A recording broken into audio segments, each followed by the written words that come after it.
Welcome to Hotter Than Ever, where we uncover the unconscious rules we've been following, we break those rules, and we find a new path to being freer, happier, sexier, and more satisfied in the second half of our lives. I'm your host, Erin Keating.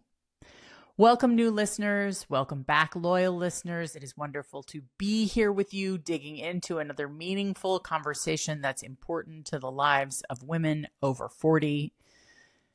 I am forever in awe of you, my peers, for all that we juggle and all that we manage and everything that we do. I was recently at a conference for women in midlife called Camp Be More, and it's run by the incredible health and lifestyle expert and author, Chalene Johnson. And I looked around this conference room that was in this hotel casino in the middle of the desert outside of Las Vegas, not too far off the strip.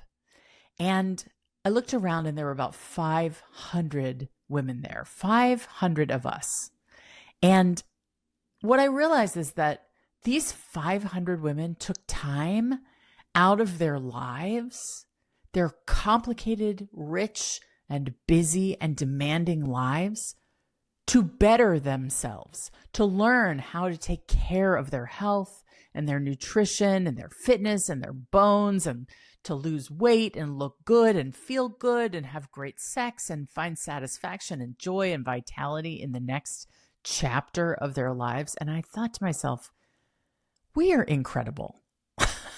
We are incredible women in midlife. We are handling careers and families, and we're running households, and we're taking care of everyone around us.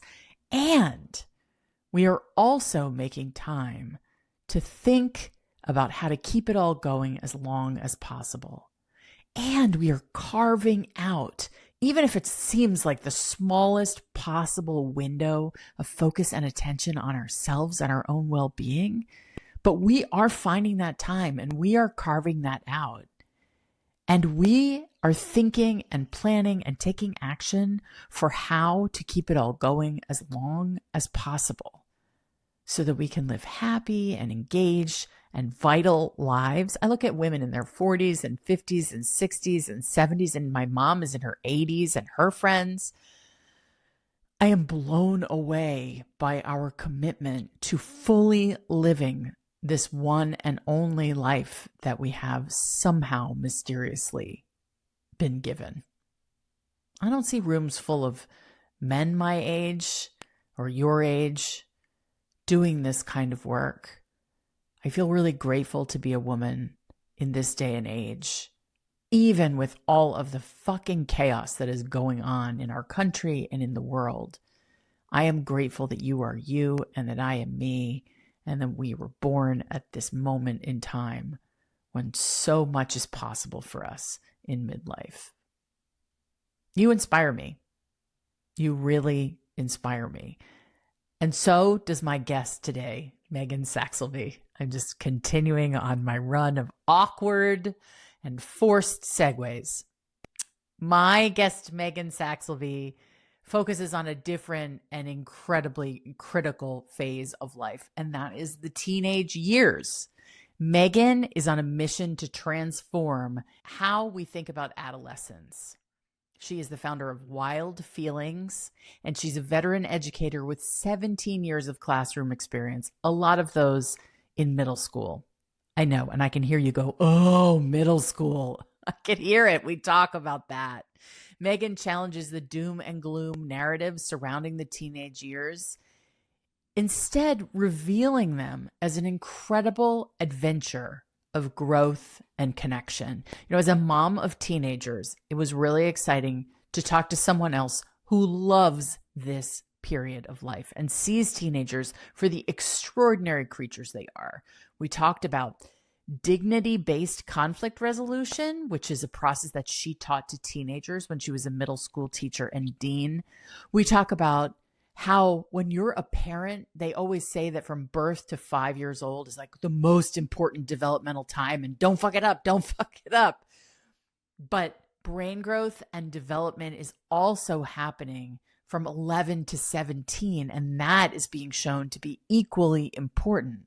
And that is the time when a lot of parents and people in society kind of give up on making an impact on kids.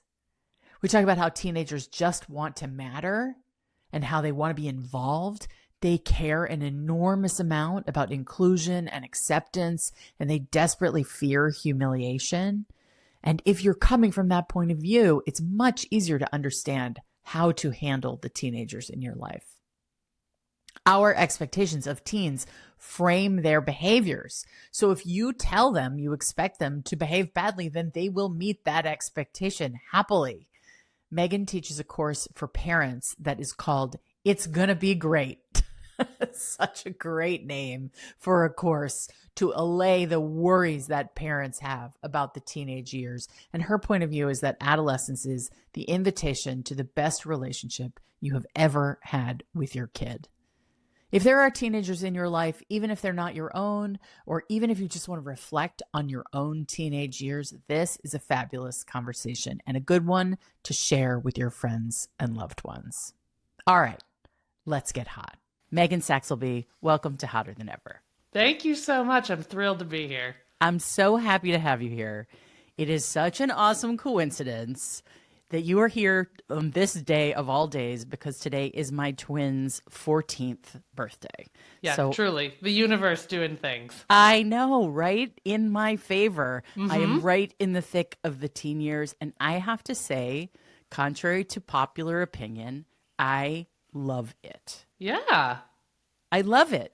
And it's I so think funny you do when too. you first said that. Oh, I feel like I borderline sometimes on like weirding people out about how excited I am when I talk about adolescence and how I think they're the best. And it was funny. It was one of the reasons I was excited to talk to you, because you said that when we first chatted. You were like, I don't know if I'm like doing something wrong, but I love them. I love my teenagers. I find it so much easier to parent people that you can have conversations with than when they were younger and it was all a lot more functional stuff. Oh, I'm in the thick of the functional stuff. I have a 17-month-old and a 4-year-old. So I'm at like the opposite end of the spectrum. You know, had them later in life, right? I'm 42. Yeah. A lot of my friends' kids are much older. Met my husband later, right? Just that was our vibe. And yeah, like I'm in the thick of not having conversations about anything and just being like, I hear you. I hear your feelings. You have to poop in the potty. And like, you're not there anymore. Yeah, I'm not there. And I was actually at work for a lot of that stuff. Nice. I don't know if it's nice. It just was, you know. We outsourced some of it to daycare in a way that I felt very good about. Yeah, my kids did not go to preschool fully potty trained. I think my daughter was, but my son was not, and they handled it. And I'm so grateful. I paid them a lot of money, so I'm grateful that was one of the services that they were willing to provide. But I am really grateful to be out of that phase. Yeah. And I mean, I will say, like, maybe starting at a place where you talk to me about your story and how you became a middle school teacher. Yeah. Because whenever middle school comes up, and certainly for my kids, when they were in 5th grade heading into 6th grade, the narrative for them was so overwhelmingly negative, like, oh no, watch out, middle school's the worst, it's the hardest time of your life. And all the narrative to me was like, oh my God, I can't believe you have 2 kids in middle school. And I was like, what is going on here? Like, I remember middle school being really hard, but God, I don't think it helps that they were like, why is everybody being so negative about this? Yeah, I love that you said that, because that's my biggest complaint, that we create and participate in this narrative that sets them up to be afraid of this developmental period. And it's not just us. It's every piece of media, right? It's like Diary of a Wimpy Kid. It's all the books. It's all the movies. It's all the whatever. It's like, as soon as you enter middle school, as soon as this happens, you know, you might lose all your friends. You could do one thing and no one will talk to you again. You'll be a pariah, right? And instead, my whole thing is like, what if instead what I used to do on the first day of school is tell them a story? I taught sixth grade, eighth grade, high school, but I taught middle school the most. So I taught middle school for 13 years. And I was also a middle school dean, which meant I was like in charge of the grade. And Okay. so I would start the school year every year, like telling them about my own adolescence. And I was a nightmare in school. Like, if you had told me when I was a middle schooler that I would end up being a middle school teacher, I would have said you were insane. My mom likes to joke that she got nauseous from the age of 11 to about 13 and a half every time I was coming home. Because she was just like, oh God, like, here Because she why? You comes. were a monster? I was a monster. But you know why I was a monster, which ended up making me such a good teacher and someone who works with young people? I have a bunch of learning disabilities. So I have issues around auditory processing and visual motor integration, and I just felt stupid all of the time. I felt stupid and I felt scared. So, right, you put a young person in that situation, and some kids retreat and, take the position that, like, I'll just kind of hide and try to fade into the wallpaper. And some kids respond to adversity with, like, malicious compliance, right? And or just like outright aggression. And I was like, my dad jokes that I was like, he used to always tease that I was like a porcupine. Like, I had all the spines on the outside because I had such a soft underbelly. That's I a just felt sweet stupid. It's observation, very sweet. actually. I hated it when I was a kid, and now as an Yeah. adult, I'm like, what? Also, as an adult, I'm like, man, what a spot on ICU. That didn't feel like an ICU at the time, but yeah, Nothing and so does. no, nothing does, right? And so I was like really tough, and there's actually a research term for it. It's called regulatory collapse, and it's the idea that it was hard for my mom. My mom and I tease about this now, but it's like a compliment if your kid comes home and sort of dumps all over you because you're their safe space, right? So, and they work so hard to hold it together during the day that there really is this phenomenon where, like, by the time they cross your threshold, they're done, right? They've spent all their cognitive resources during the day keeping it together. You're the safe haven, so they're coming home and just what, right? Oh my God. And that was my I feel mom's that thing. in my body. Yeah, right? In like your cells. Because that was the thing. My mom was my safe space. And so I was this sort of tough, like, talk back to teachers, get kicked out of class. Like, I was rough because I was like, you know what's better than looking or feeling stupid? Being the smartass, right? Or being Right. the At kid that least got getting a kicked laugh. out. Right. Yeah, at least getting a laugh, because also, like, the in-school suspension lady was cool as hell. She gave you Jolly Ranchers and she left you alone to read. Why wouldn't I? Right? At the time, my adolescent brain was like, yeah, heck yeah, get kicked out and go hang out and just read a book. That's a better vibe. I mean, in high school, I love telling this story to kids. I just ran a huge workshop at a all-girls school in Columbus, and I always tell them the story about my mom and I sound identical on the phone. And I'm 42, so right, cell phones were sort of just becoming a thing when I was in high school. And I went out of my way to learn facts about Kathy, the woman who ran the front desk at school. And then I would go to the bathroom and whip out my little green Nokia, beep, boop, beep, right, call the front desk. Hey, Kathy, it's Pam. Listen, how is Matt doing at U of I? Oh, gosh, that's great. Listen, Megan has an orthodontist appointment today at noon. Yeah, she's going to sign herself out. She can drive now. She's going to take herself, but she'll be out the rest of the day. It's kind of a big appointment. Thanks so much, Kath. Click. Walk back to class. Oh Wait for the my pass to come. God. And then just like moonwalk out of the building. Like, Oh. I was that kid. Like, I was so tough, but I I'm was honestly so smart as jealous shit. because So I I was just left. such a goody two shoes. Yeah. That, like, that is so enterprising Foreign. to me. Yeah, and foreign. No, I would never. Right. I never want to get in trouble. I did bad things, but Yeah, I you was just didn't just get like caught. really skilled at not getting caught. Yeah. Yeah. And I just, so it's so funny. When I started teaching, I just did, like, on the first day of class, I would just be like, hey, I'm Megan with Saxelby. And inevitably, they always call me Sax. It didn't matter what I did, how I introduced myself. I didn't care. And so, I'd be like, hey, here's my story. Like, I felt stupid all the time. School was super tough for me. Here's what I can promise you. You're not going to love everything we do. Like, every activity, humanities might not be your favorite class. Like, I'm also the dean, so you might have to have a discipline conversation with me at some point. You're not going to love it, but here's what I can promise you. I'm never going to humiliate you. That's one thing I can promise you. And the looks on their little faces, because it'd be the first day of sixth grade or eighth grade, and they were just like, kind of like, okay. And then I would, other faculty would ask me how the first day was, and I'd be like, great. We did that, and then we'd always play the dad joke game or some other game. Because I was like, yeah, today's about like foundations. I'm never going to humiliate you. We're going to have fun. I'm going to be real with you. And I'm going to teach you humanities, sometimes maybe begrudgingly for you. Let's go. Right. Right. Wow. I mean, I think it's such a changeling moment in young people's lives, right? It's so like it's aptly named if it's middle school. It is It's literally why there's so much of that. Like, even though I hate the narrative, it's why there's so much out there, movies, TV shows, whatever. It's such a salient point in everybody's lives, right? Yeah, it's so pivotal. And just what you said about keeping it together while they're at school and then letting it go once they get home. I mean, my ex and I separated when my kids were in fifth grade. And I mean, the last thing I wanted to do was give them middle school with divorcing parents, but that was the timing in which it happened. And so they were contending with that and then going from a small school to, a big, big middle school.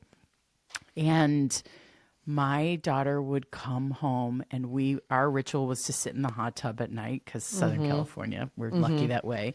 And I just, at a certain point, I didn't want to go in the hot tub anymore because it was just weeping.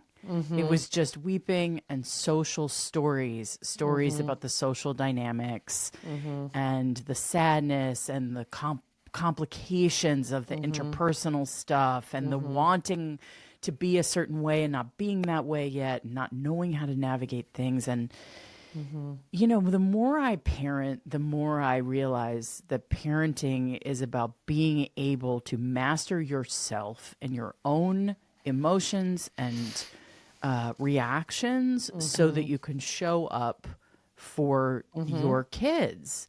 And God, that was really hard for me because I was going through stuff too. And I was like, oh my God, do I have to sit here every single night and hear this heavy, sad, like be the receptacle for that? Because once we had those conversations, she felt better, but I felt worse. But you had even more to hold, right? Right. I had so much to hold at that time. I used to love doing this. I used to run these like parent coffees for all the parents at the middle school that I was the dean of, and the topic of conversation, it was called "I'm sorry your kid is breaking up with you." And it was really inviting parents into, when you talk about this, like we have to deal with our own stuff, it was inviting parents into a conversation that I feel like never happens, which is like, you need to grieve. You need to grieve the kid you had. And you need time to sort of hold that, the sort of kid you knew who wanted to climb into your lap, and you need to learn how to be the mom who can sit in the hot tub and hold the stuff, knowing A, you have all of your own stuff going on, and B, you can't fix it. This isn't like before where you could call the parent and say like, hey, it sounds like so-and-so and so-and-so are having a hard time. Like maybe we could have a play date, or like, right. That has its own challenges when parents get too involved, regardless of how old they are. Yeah. But a lot of it is that. How do you, as a parent, learn how to hold all the stuff? Because some of it, I mean, we've all been there. I would have kids come to me during lunch and, want to do the same thing. And I'm like, in my head, I'm like, dude, I got papers to grade. I got 4 parents to call. This kid wrote penis on the bathroom wall. Like, I got to do something about that. But my job right now is to just sit here. And I know ahead of time, it's to just be the bucket that you jump in and then you leave. Oh my God. This isn't a reciprocal relationship. And I feel like that when they look older, sound older, have older problems, it can feel really tough because it's big stuff and you want to be action oriented. You want to help. And sometimes actually, like research shows, the ideal help is being the listener. When you say it's not a reciprocal relationship, let's dig into that a little bit. Yeah. I think it's one of the biggest challenges of parenting adolescents is reminding. So my daughter's 4, Lucy's 4. She's got the curse of growing up with a mom who does emotional intelligence work for a living. She's a very like emotionally articulate kid, right? Doesn't mean she's any more advanced than any other 4-year-old. She's just got a used to different talking about her vocabulary. feelings, Yeah, right? I know that my relationship isn't when Lucy's freaking out and having a tantrum. My job is not in the moment to say, "Hey, Lucy, I also have a lot going on. Like, you need to get it together." She's 4. It's so physically obvious that is not my job. My job is to hold her till she calms down. Then if consequences are necessary, fine. But in the moment, it's just to hold her and sit there. It's visually really obvious when they're 4.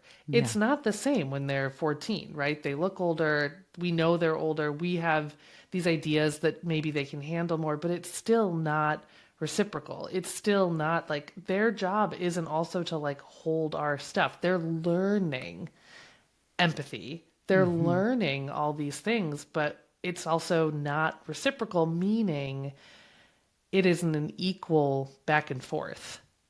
Our job is still to sit and hold them during the tantrum and nurture.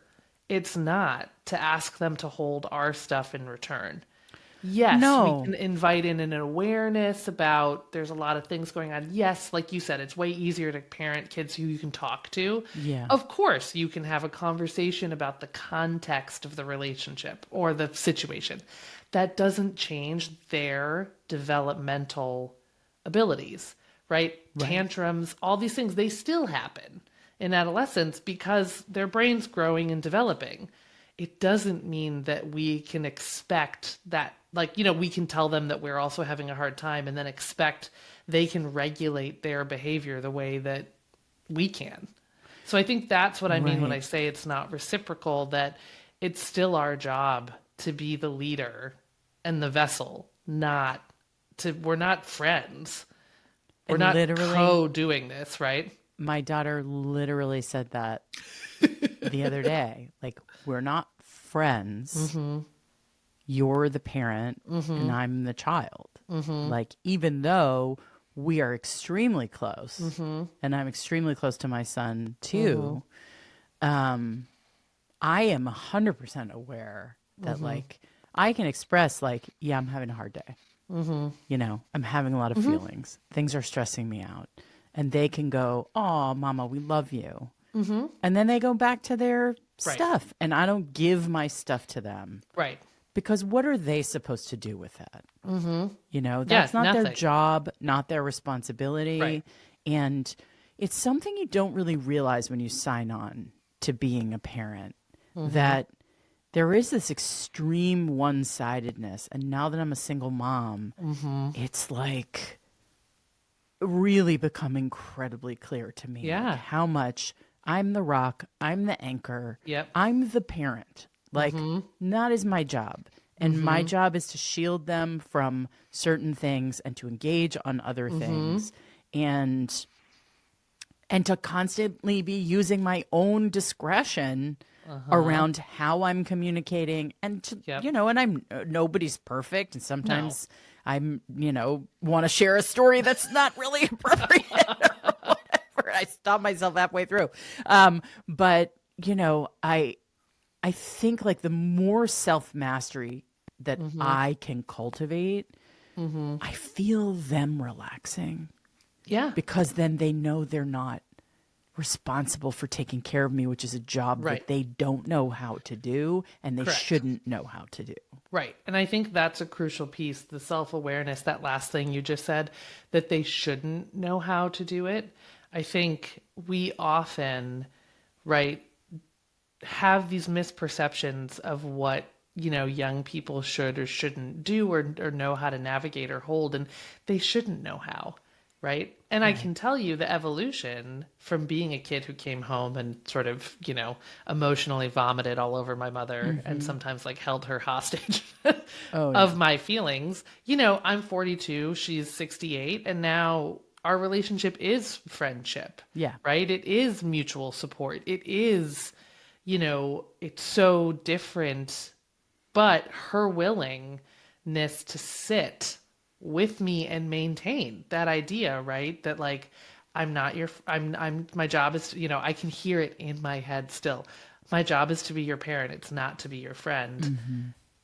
You can't, because you can't also hold boundaries and force consequences, right? If you've set these wobbly boundaries of like, you also have to take care of me, right? Then it throws kids off when you are all of a sudden having to be, right? If you've invited them into these relationships where the boundaries aren't clear or the expectations are not developmentally appropriate for their emotions and their safety.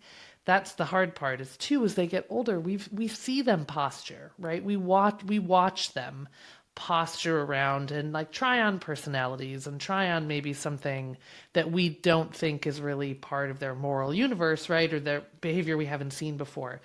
That still isn't an invitation that they're ready for bigger things. Right? It's like continuing to remind yourself that like this is all an experiment for them. And our job is to let them experiment within bounds, right, that we feel comfortable with. But it's not to say like, oh, you're doing this now. Well, now I'm going to, talk to you about that. Like, it's really maintaining this idea that it's funny. Some people balk when I say this, but it's like a lot of it's thankless. Yeah. And it's I mean, I talk about that as a teacher. I tease now that, there are some kids who I put a hell of a lot of work into when they were 13. Mm-hmm. And they graduated middle school, I would say like 80% of the kids I taught had really positive feelings about me. Not every kid's ever going to love. It's just not how life works, right? But the majority of kids had really positive things. But there was a couple that I was like, man, we just didn't do it. We just didn't do it, right? This wasn't the year. They're 24 and I'm getting a message on LinkedIn of them being like, hey, I just want you to know that stuff you were a really important person in my life. That stuff you taught me, I still use, because a lot of the teaching that I did was about this dignity-based conflict resolution. I use that a lot in middle school. And like, they'd be like, I use it now with my manager and I'm 26 and a junior salesperson at X. And I'm like, this kid, the kid I thought was never going to get in touch with me ever again, I'm getting a LinkedIn message 10 years later of them being like, hey, I never told you, but how do you wait for that? Right? How do you trust? Can't be working for that reward. No. The work itself has to be meaningful enough to you. So talk to me about what is dignity-based conflict resolution for teens, because I've never heard this phrase before, but I like it and it sounds very like, oh, well, that's a big philosophy. Very fancy. Okay. Yeah. All right, here we go. Yeah, so it's based in the work of a researcher who's a mentor of mine, who I collaborate with. Her name's Donna Hicks, and she's a professor at Harvard. And a lot of her work was rooted in the science, like the neurobiology of humiliation, and how the threat and fear of humiliation impacts our interpersonal relationships. Donna works with the UN. Donna's done international, peace negotiation. Donna works at an incredibly high level. One of my old coworkers introduced me to her book. It's called Dignity, Its Essential Role in Resolving Conflict. And I was like, hey, there is not good stuff out there for adolescents. Yeah.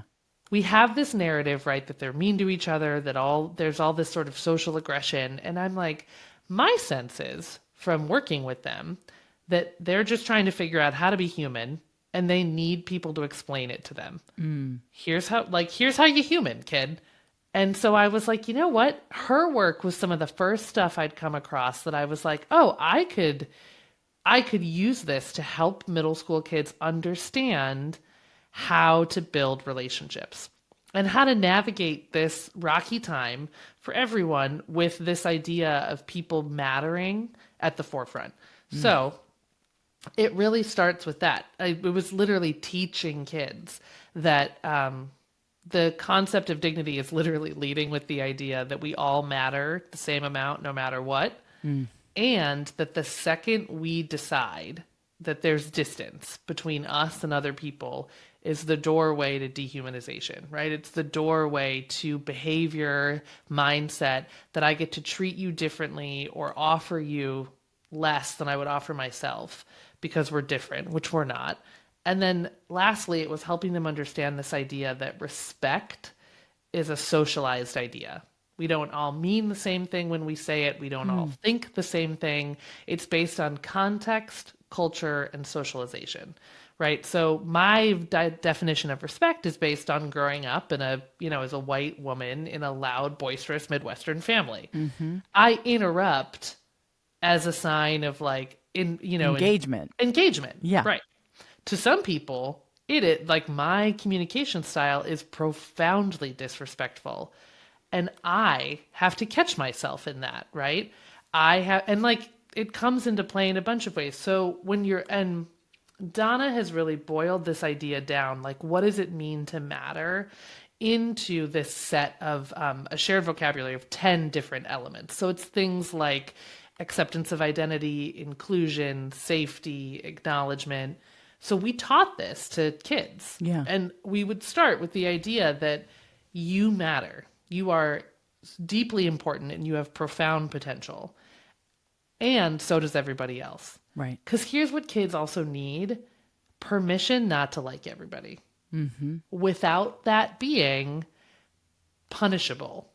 Right. How do we help kids navigate? Like, you're not going to be friends with everybody. That's okay. Right. I'm not friends with everybody.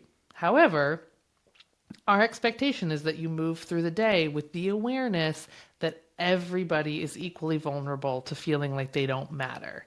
Do you have to be best friends with this person? No. Can you wave at them in the hallway? Yes. Can you be mindful that if you get paired with them in a small group and you'd rather work with your friends, please don't make the like face, right? Like, that's a really simple thing you can do. Yeah. And it helps them shift this idea of sort of conflict and just navigating relationships into a skill that you can learn rather than a reflection on your character, because you can describe relationships and observable behavior. So I could say to you, Erin, hey, that thing you said really made me feel a lack of inclusion. That's way different than being like, Erin, you're an asshole. Yeah. Right? Way more specific. It's way more specific. I've localized in on a thing you've done that made me feel a certain way. It's about a behavior you can control, not your character. Right. And it's me learning to stand up for myself and advocate. So we train kids how to do this. And then, the joke was always at these parent nights, parents would be like, cool, thanks for training my kid to come home and be like, hey, the way you talked to me this morning really violated my dignity.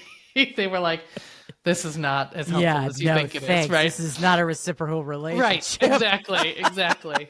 But it really was that, because there's a great, I won't hit the research stuff too hard, but I could nerd out on you real intensely. There's a great researcher at Berkeley named Ronald Dahl, and all of his work, he's like one of the pioneers in adolescent research, and all of his stuff is about mattering.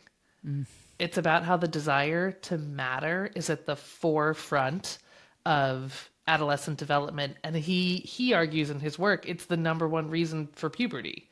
That puberty is all about, this age is not about as much about like, the sort of like development of sex hormones as it is about ushering in an age where kids are just trying to figure out how to be socially successful. I mean, I do think that is the main source of sort of pleasure and pain for my kids.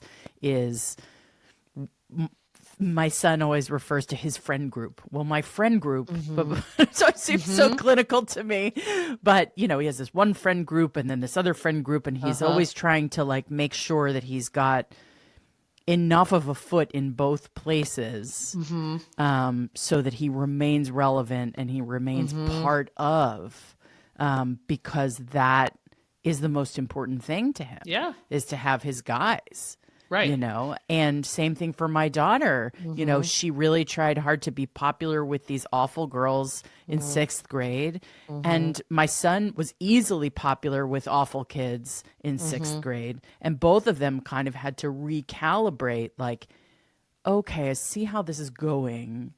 How do I want it to go? And Mm-hmm. who are my people? Mm-hmm. And what are my values? Because my son's Mm-hmm. friends were acting in ways that he wasn't cool with. They were Mm-hmm. not kind. And Mm-hmm. so he sort of made a shift away from those kids. Mm-hmm. And then my daughter, who was really trying to curry favor with these mean girls Mm-hmm. and was not getting the acceptance she wanted, had to Mm-hmm. sort of pull back and find the people she organically connected with, even if they Mm-hmm. were nerdier than she wanted to be associated with. Yeah. And eventually, both of them have found, now in the second semester of eighth grade, Mm-hmm. more equilibrium around that stuff. They're clear who the people are that they like, who share their values. Mm-hmm. And they don't struggle in the same way.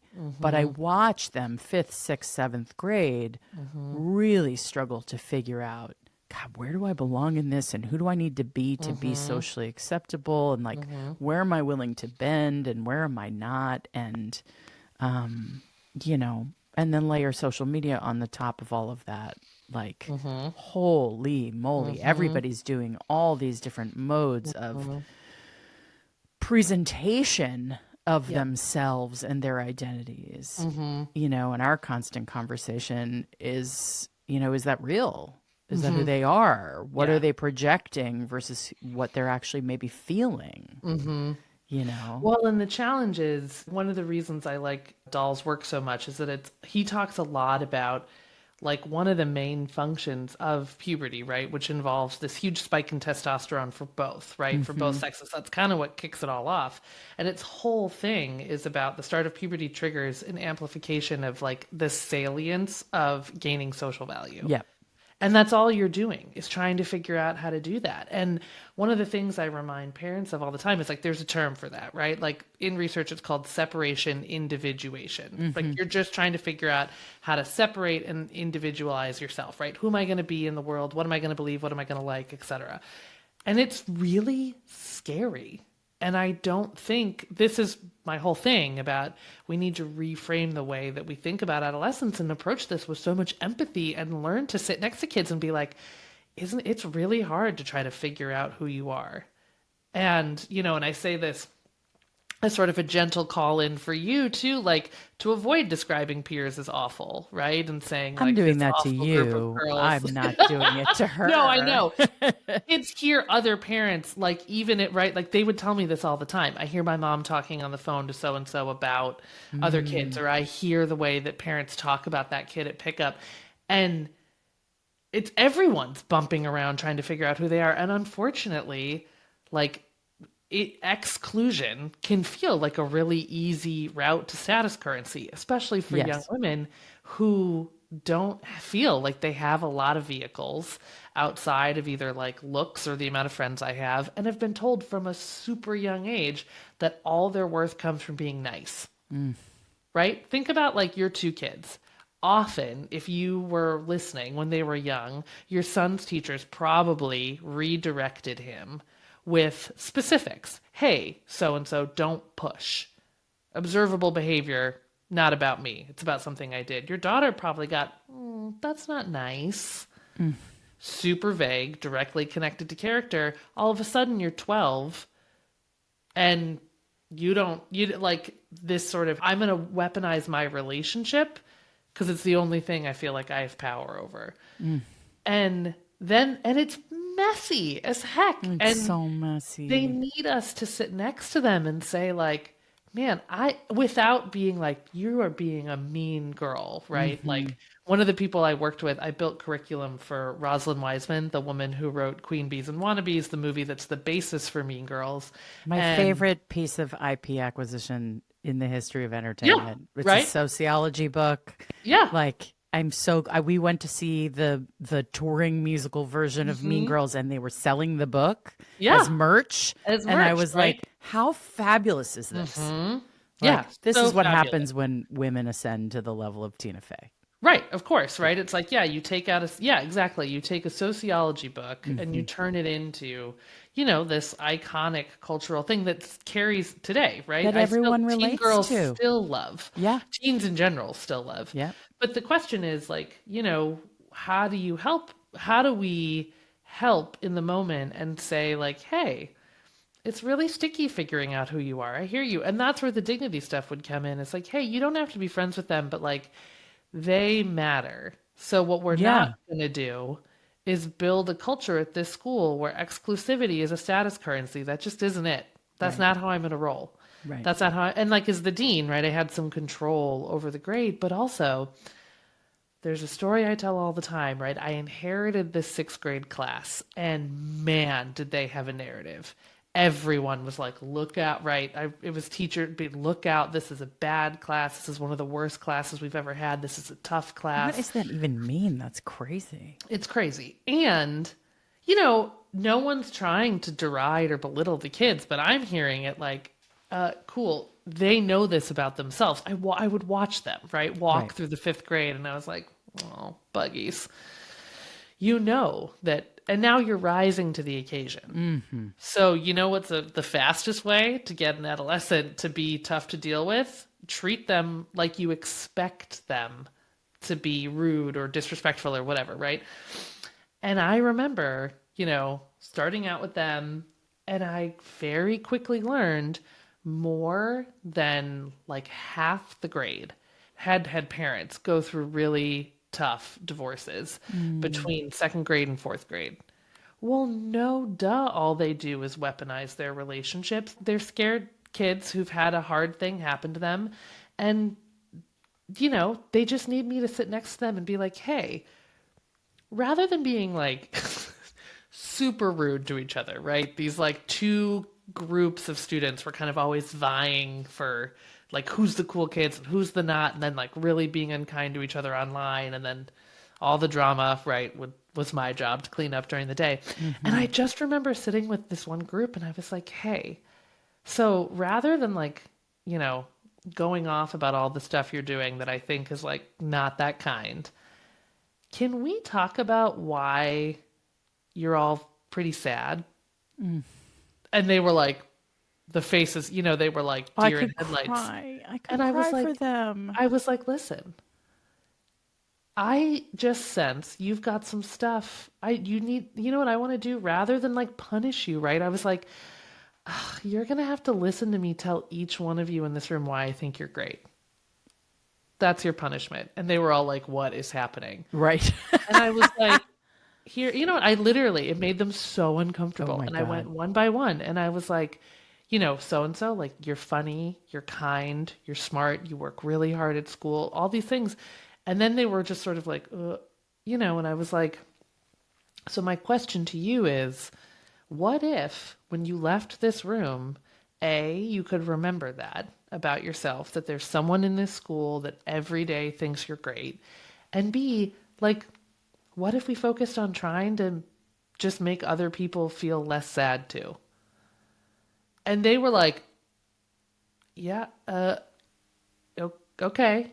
And I was like, yeah. And listen, this isn't like, you know, this isn't some CBS sitcom, right? They didn't all come in the next day and, you know, cheer and become BFFs. But man, I'll tell you, if they didn't start treating each other differently, and if I didn't start completely changing the behavior interventions, and I was like, oh, none of this is about consequence. Mm.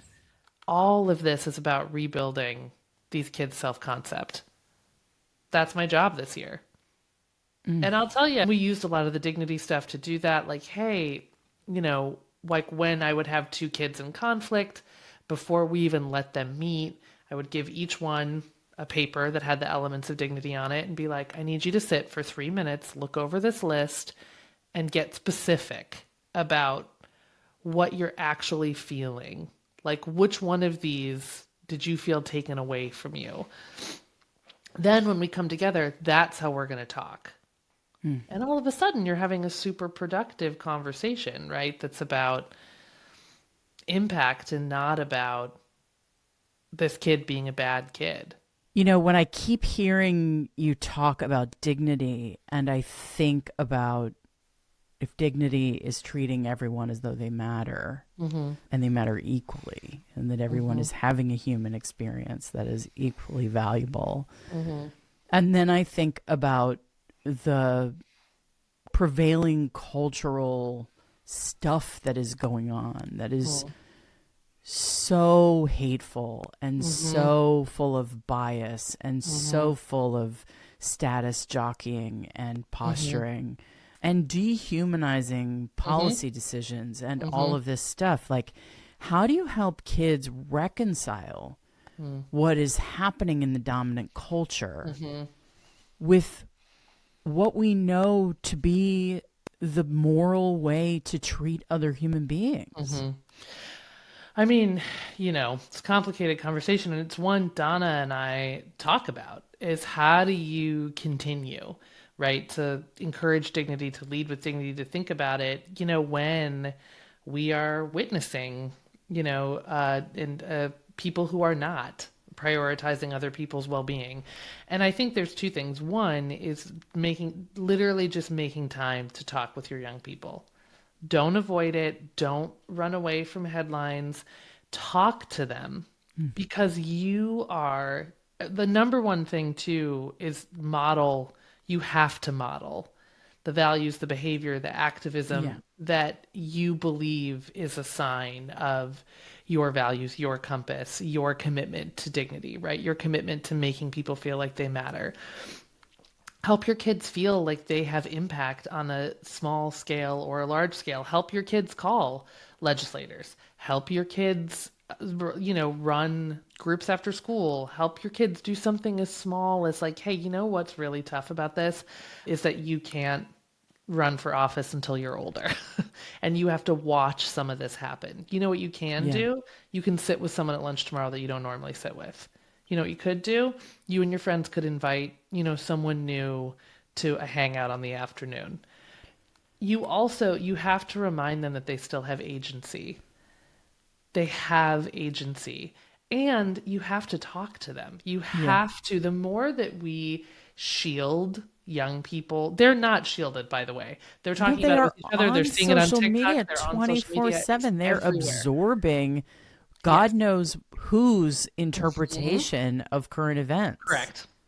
Our dismissal that young people, right, are incapable of having these conversations, right? When we talk about this prevailing social narrative, that's part of it, right? That young people are sort of, there's David Yeager uses this term. He's a researcher who I love, who's neurobiologically incompetent, right? We tend to treat them like your brains aren't fully done growing yet. Therefore, you need to be told what to do, or you need to be overly protected. None of those things are true. They need you to sit next to them and help them figure stuff out. There's actually research around this.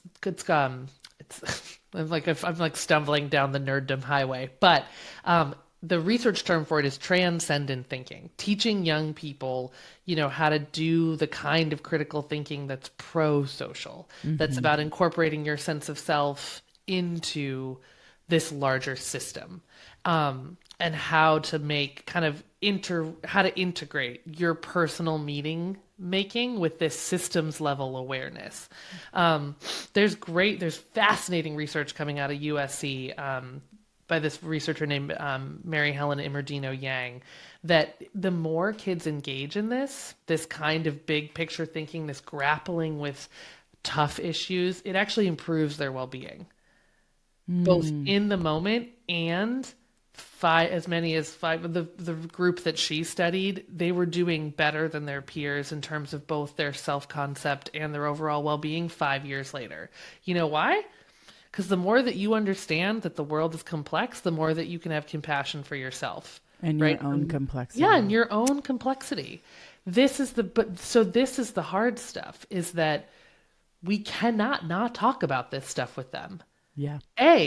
They are neurobiologically primed. You live with teenagers. All they want to do is talk about hard stuff or think about big things or explore. And actually, the more they do it, the more it grows their brain. It literally connects these two different the default mode network and the executive control network that focus on both emotional wellness, but also like cognitive focus, attention. It is good for kids to be doing this. So don't not talk to them about hard stuff. Also, don't only talk to them about hard stuff. Right. Decide, right? And this is when you and I talked about before about this idea of it being kind of one-sided. Your job is also at a certain point to offer them opportunities for agency and a boundary around their own well-being. Hey, and this is a really important part of teaching kids to be aware of their digital habits. How much are you seeing online?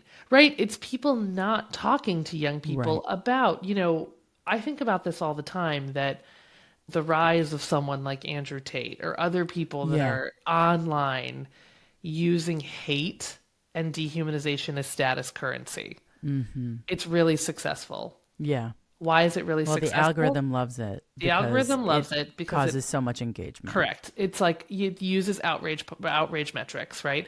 The other piece is that if we have young people who are experiencing this separation individuation, right? That's trying to decide who I am. Yeah. And no one's talking to them or sitting next to them or being like, I know this is hard, but it's super normal. In our household though, like, listen, we're not gonna joke around with our friends and like use slurs in our text messages, right? Or we're not, there's all kinds of there are a bunch of little steps on the way to these ideologies. We call it casual racism in my 100%. Where it's like you're doing an accent or whatever. And then you remove accountability from the equation. Mm-hmm. You say like, I was just kidding, or I was whatever, or you're being dramatic. Like, don't make a big deal out of this. You're so sensitive. How do you equip kids in two ways? One is to be like, I am sensitive and I think that's a good thing.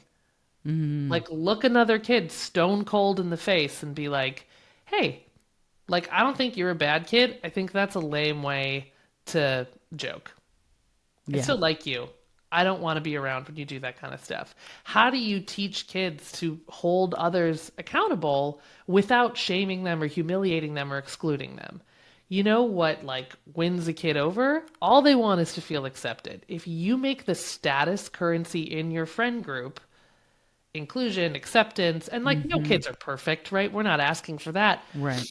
But like, hey, you know what, kid? Like, you standing up for the things you believe in and like calling out values. If someone calls you sensitive, tell them that's a compliment. That's correct. Yeah. That is correct. And that's a compliment.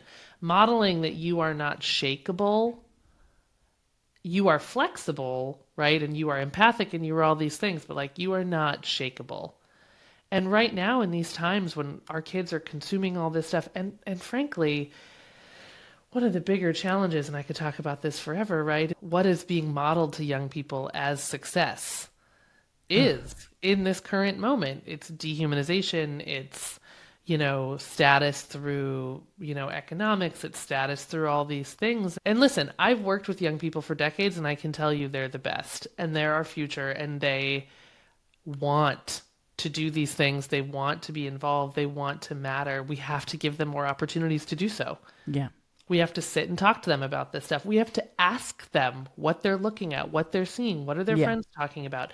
Car rides home. You have to find times, and no parent has 24 hours a day to talk about this stuff with their kids, but you have to designate, like, I know this sounds lame as heck, but like, have a current events Wednesday for dinner.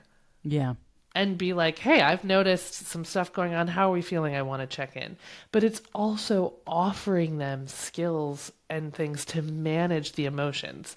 Because the hardest part is that young people are going through all this stuff, right?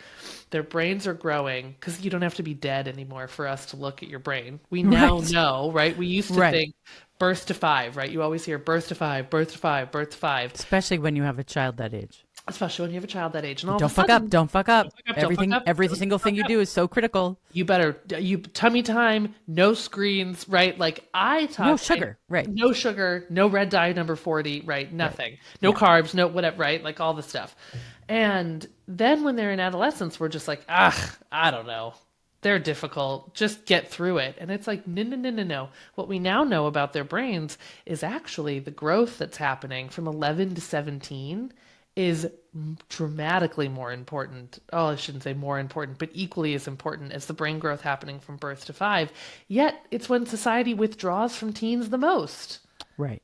We Right. And then dismiss blames them for them. being Oh, rudderless or rebellious 100% or or whatever. rebellious, and that's it. And it's so the challenge is we they are their most interested in morality, in Mm. complexity at this age, and we do them a massive disservice by dismissing their emotional realities as drama or overreactions Mm. and withdrawing social interaction from them. I'm on a weird one woman campaign. I live in a suburb outside of Atlanta, and I am that we have a very cute little downtown, right? It's like pretty quaint and picturesque.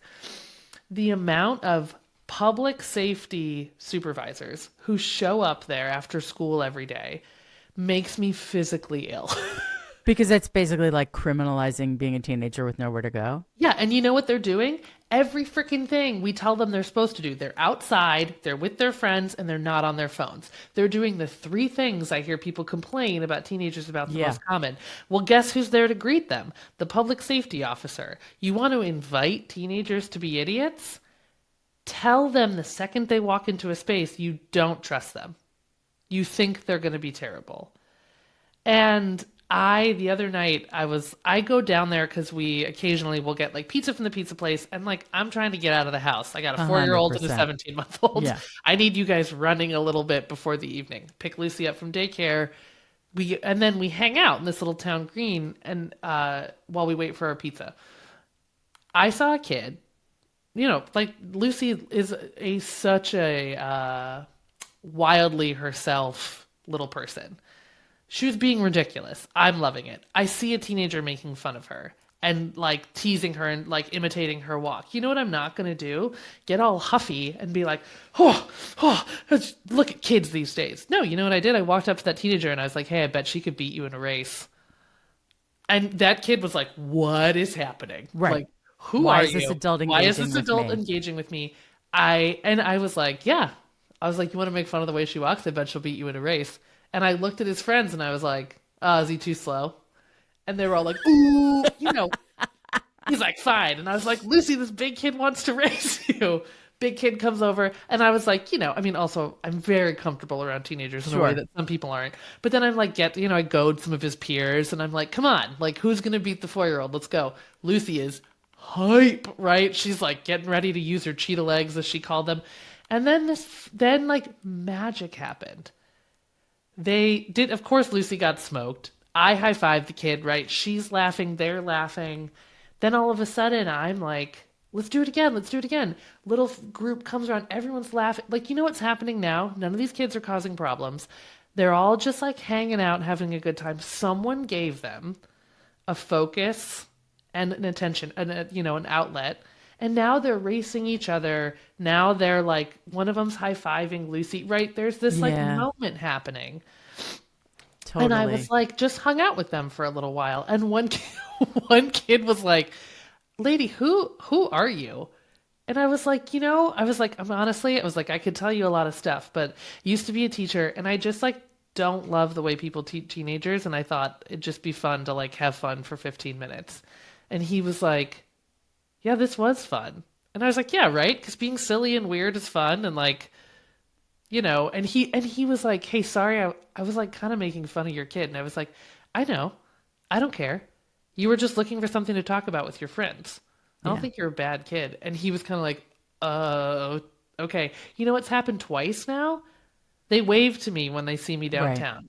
This Right. kid remembered Lucy's name. The other day we were walking through downtown and I heard Lucy. Oh And my like God. she ran up and said, hi, right? Like it's like they want to belong, to feel like they matter, to be included, and to be socially successful.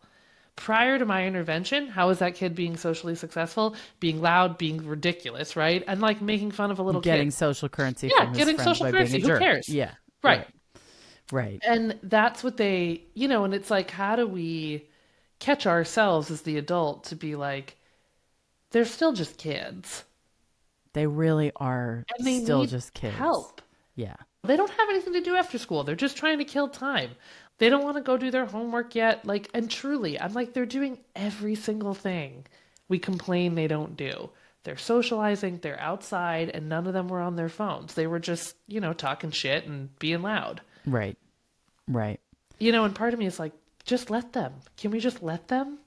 And I think for parents, it's hard because it's also like, what do we do with all the energy, with all the emotion, with all the time? Like, when my kid is coming to me with these big feelings or these big issues, how do I support them? What do I do? And, I think that's part of the reason I started the course I run called It's Going to Be Great. That's all about supporting parents and, running these parent support groups. Is like, you just need a couple perspective shifts. Yeah. And a couple skills.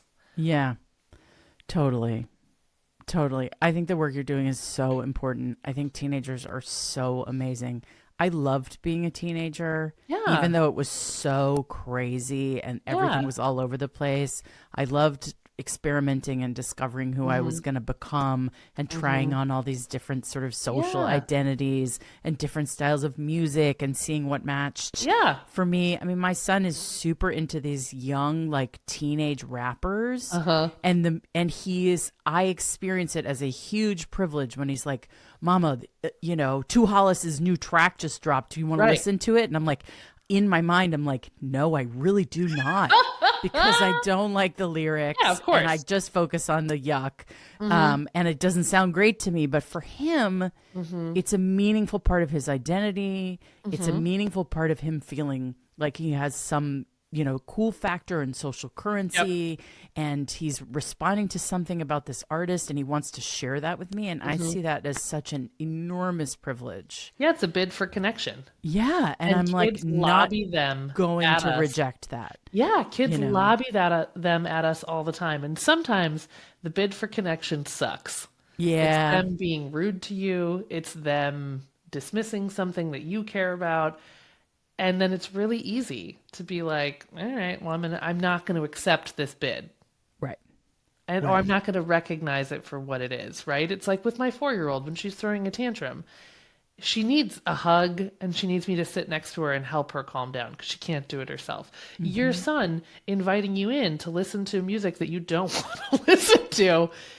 You get a choice though, right? And the choice to sit and say, sure, I'd love to listen to this, buys you a million different things. Yeah. It buys a kid that's going to be more open to when you have to hold a boundary or set a consequence. It buys a kid who's less incentivized to rebel against you. Right? Like all these bids for connection are deposits in a bank. And sometimes, when you go to have to cash it in because he's a kid and he's going to make a mistake or he's going to do something or whatever, you have got a thick bank account. Yeah. So the withdrawal you've got to make in moments as a parent don't cost you as much. Right. Right. And they understand where you're coming from because you stay more connected. You're less alienated from each other. I took my son, now it's birthday week and it's twins. So it's like all month long and they do everything separately now. And they're always adding some additional event onto their birthday celebration. So I took my son and 4 friends out to a nice Italian dinner. That's what my son wanted to do.